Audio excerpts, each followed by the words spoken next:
네, 우리나라에서는 주요한 재판이 있었고요. 또 미국에서도 트럼프 대통령에 대한 탄핵 움직임이 본격화, 구체화, 현실화하고 있습니다. 예상대로 하원에서 트럼프 대통령 탄핵안이 통과됐네요. 네, 지난 6일이죠. 미 의회 불법 점거 사태 있은 지 일주일 만에 미 하원이 트럼프 대통령에 대한 탄핵 소추안 가결했습니다. 지난 2019년 우크라이나 스캔들 이후 두 번째 탄핵 소추안 가결인데 이 탄핵안이 통과되던 당시 상황 직접 보겠습니다. 네. All time for debate has expired. Pursuant to House Resolution 41, the previous question is ordered on the resolution.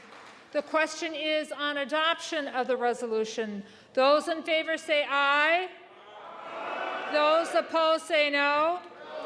Members will record their votes by an electronic device.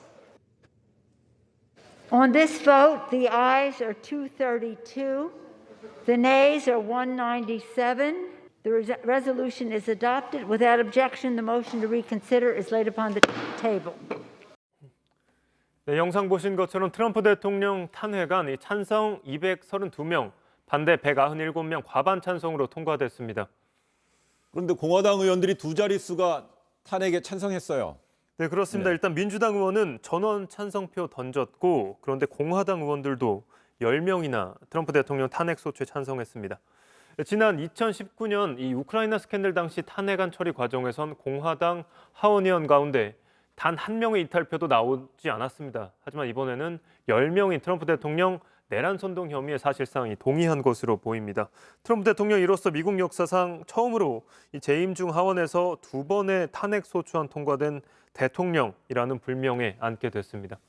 그러니까 결국 공화당 내에서는 일부 찬성표가 나오긴 했지만 그래도 대다수 공화당 의원들은 찬성 반대를 했고, 근데 이제 앞서서 탄핵 표결 앞서서 민주 의원들 상당히 공방이 치열했어요. 네, 특히 낸시 펠로시 하원 의장과 이 공화당 의원들 간의 설전 벌어졌는데 네. 직접 보겠습니다. 네. We know that the President of the United States incited this insurrection, this armed rebellion against our common country. He must go. He is a clear and present danger to the nation that we all love. The President must be impeached, and I believe the President must be convicted by the Senate. But make no mistake, the left in America has incited far more political violence than the right. For months, our cities burned, police stations burned, our businesses were shattered, and they said nothing. Now, some have cited the metaphor that the president lit the flame. Well, they lit actual flames, actual fires, and we Time put them out. expired. There will be order in the House. 네, 탄핵 절차가 이뤄진 7시간 동안 이 민주당과 공화당 크고 작은 말싸움 계속 이어갔습니다. 근데 최종적으로 하원을 통과한 탄핵 소추안은 이제 상원으로 넘겨지게 되는데요. 그런데 이게 상원으로 언제까지 넘어가야 되는 기준이 없잖아요. 상원에서 이제 탄핵 소추안을 받아들여서 표결 날짜를 잡아야 되는 거잖아요. 네, 맞습니다. 언제 될지 몰라요. 네. 예. 그러니까 좀 시기를 예단하기는 좀 어려운 네. 상황인 것 같은데요. 일단 절차부터 말씀드리면은 상원으로 일단 탄핵안이 오면 상원에서 탄핵 소추위원을 지정하게 되고요. 그 다음에 공화당, 민주당 양당이 합의를 해야 탄핵안이 상정이 됩니다. 네. 탄핵안이 상정되면 지금 그 상원 의원이 100명인데요. 100명 중에서 3분의 2에 해당하는 67명이 동의를 해야 탄핵안이 통과가 되는데 지금 상하원이 민주공화당이 50대 50이지 않습니까? 그러니까 지금 하원에서 반란표가 공화당에서 한 10표 정도 나온 것처럼 네. 상원에서는 그거보다 더 많은 반란표가 나와줘야 탄핵안이 통과될 수 있다 이렇게 보이는데요.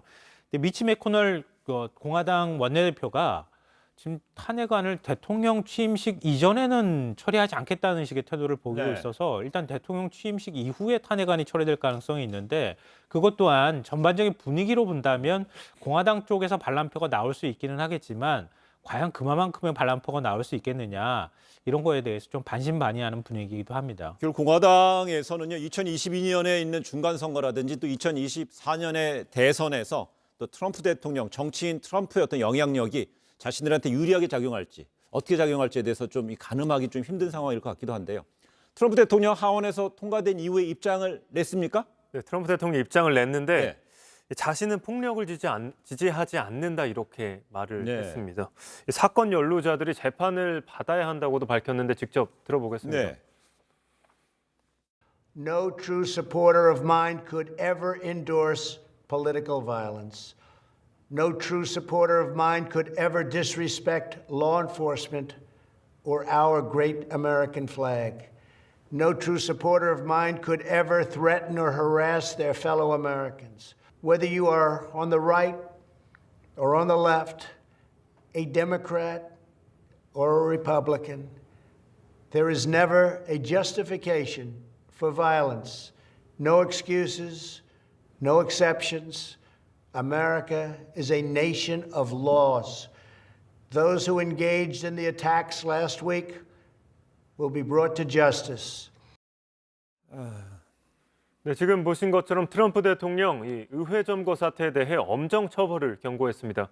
또 권력 이양 중 질서를 유지하기 위해 필요한 모든 자원을 사용하라고 연방기관에 지시했다 이렇게도 말했습니다. 다만 자신의 하원 탄핵과 관련해선 직접적 언급하지 않았습니다. 트럼프 대통령 시위대를 부추겼다, 당신의 연설이 부추겼다라는 비판이 나왔을 때 아주 정당했다 얘기했는데 완전히 입장이 바뀌었어요. 네, 맞습니다. 네.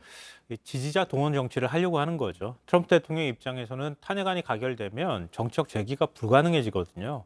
그러면 현 상황에서 탄핵안을 저지하기 위한 방법이 뭐가 있겠습니까? 공화당 의원들을 압박하는 것이거든요. 네. 그러니까 트럼프 대통령 지지층이 공화당 지지층에서 적지 않은 상황이기 때문에 공화당한테 지금 의원들한테 탄핵안 처리하지 말라 이렇게 압박을 넣기 위한 수단으로 일종의 선동을 하고 있다 이렇게 또 보입니다. 알겠습니다.